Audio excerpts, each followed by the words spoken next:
The case against murder-accused Flavio Hlabangwane has been postponed to the 16th of September for further investigation. Hlabangwane was arrested last year in November after body parts belonging to his cousin and lover were found in his fridge. Our reporter Tshegohaco Moagi is live for us on this story. Tshegohaco, why is this latest postponement necessary?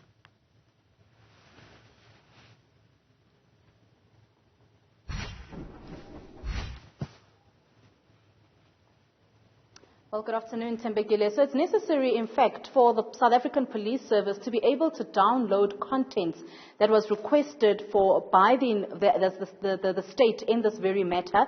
So the South African Police Service has said that they were unable to download the contents that was retrieved in November of 2021, citing the criminal procedure, the Cybercrime Act rather, which actually came into effect on the 1st of December. So the state saying that it does not make sense for them that they are still waiting for this content at this stage when Flavio Hlabangwane was actually arrested a few weeks before the Cybercrime Act came into place. And they say that they have been hearing from the police that they actually need to get a warrant from a magistrate or a judge to actually get the contents of this phone or the cell or the laptop that the prosecution is actually asking for.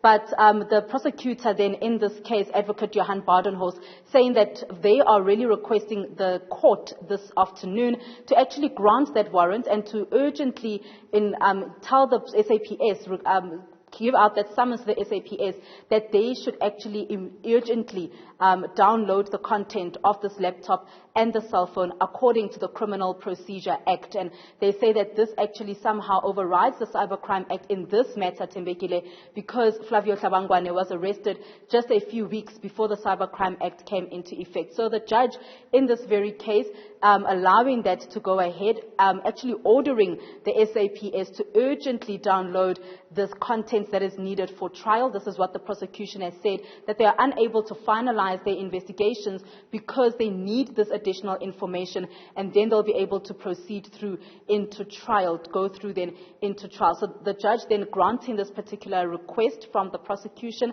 there was no, the defense did not have any objection to what was requested by the prosecution. We actually, for the first time since this case has actually started, heard very little from Flavio Hlabangwane, who told the court that he has got no objection, as he has stated to his defense advocate. He's got no objection to this particular request from the prosecution. So the judge then deciding that it needs to then be done, that the SAPS must then download this content in order for trial to then start, or for a pre-trial conference at least, Tembekile, to actually start in this very matter. Postponed then to the 16th of September, where we'll then get more information about what the way forward will be, and hopefully a date will then be set for the pre-trial conference and also then possibly for trial. And so it's almost a year since those body parts were found in Hlabangwane's fridge. And for the benefit of people who may have lost track of the case, let's go back to what he said as far as his explanation for this discovery.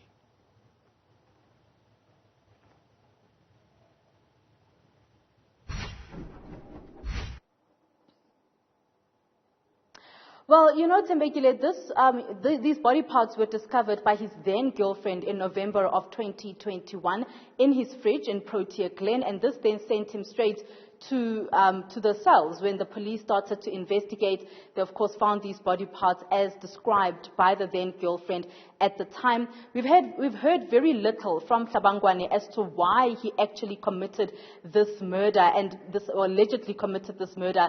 And this is something as well that the family has continuously been requesting as to why did he do what he did. We do know that they were first cousins, and we understand as well that they were in some kind of a relationship, a romantic relationship, Tshegohaco and Flavio Hlabangwane. So the question as to why he actually did this is something that is still lingering in the air, Tembekile, even for the family. They have, however, Tshegohaco's family, they have, however, received the body parts that they could get.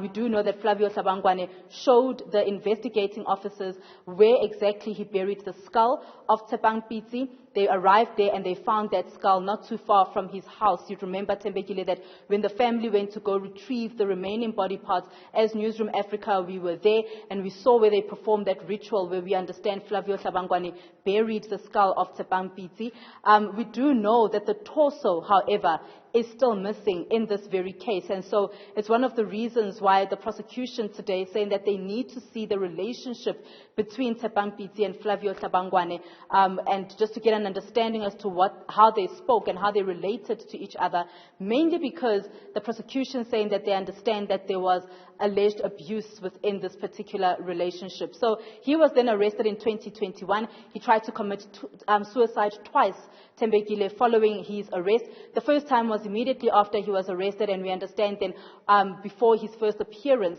as well in court, he tried to commit suicide once again. So he was then sent through to the Westkoppies hospital for psychiatric evaluation. And they then came back with a report stating that Flavio Hlabangwane is indeed fit to stand trial. So that's how we find ourselves at this point right now. The why, still a big question for the family, but also for the state as to why this was done, and hopefully that they'll be able to get some kind of an explanation as this case unfolds. So, Moagi, thank you very much for that update.